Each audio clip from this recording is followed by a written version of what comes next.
Hello and welcome back to Shakesyear. We are working on The Merchant of Venice, which oddly enough takes place in Venice. No, but today we get to hear from Salanio, who Antonio is this merchant of Venice, and he stays pretty consistent throughout the play. In the folio version, he's got two friends, Salanio and Salarino, whose names switch around and get spelled differently. And in one scene, there's like Slarino and Salario and all sorts of stuff like that. But if you go to other versions, you have Salario and Salanio are his friends. But anyway, for the sake of staying with the folio, today we get to hear from Salanio, who today his name is spelled with an O, as opposed to yesterday it was spelled with an A. Fun stuff. Anyway, it's the same guy. So Salanio and Salarino have been hanging out with Antonio, and Antonio is sad, and the other two are trying to figure out why. And yesterday Salanio thought that it might be that Antonio is concerned for his ships and his goods and his livelihood and all that sort of thing, because Antonio is a merchant who lives in Venice.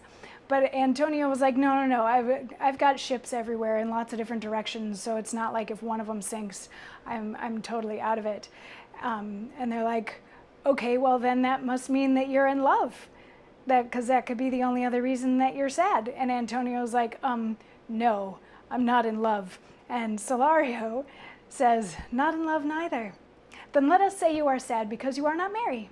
And 'twere as easy for you to laugh and leap and say you are merry because you are not sad.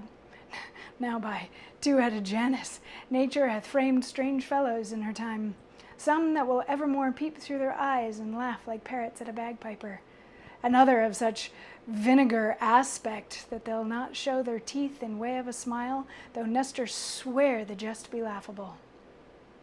Here comes Bassanio, your most noble kinsman, Gratiano and Lorenzo. Fare you well. We leave you now with better company. So it's a very simple little thing where he's like, okay, so if you're maybe hinting at Antonio being a depressive personality, he's like, okay, so then you're sad because you're not happy. And it's just as easy to say that you're happy because you're not sad. Like, do we really need to dig into all of this stuff? And then he goes on to say that like human nature is kind of weird. There are some people who just enjoy everything and laugh at everything, and some people who can't even crack a smile when they're told a really funny joke. So that's just, maybe Antonio is just not the sort of person that is happy. But then Bassanio and Lorenzo and Gratiano come in, who are friends of Antonio. So Salanio and Salanio, or Salanio and Salarino. Salanio and Salarino instead of Salario and Salanio. Yeah, whoever. The two S-named guys leave. So, and Bassanio, Antonio, Gratiano, and Lorenzo have a bit more conversation, and they talk a little bit more about Antonio's mental state, but we're going to get to hear more of that from Gratiano tomorrow. So we will dig into where the conversation goes with this new blood once the old blood with the confusing names has gotten out of the way. So yeah, I will see you tomorrow for that.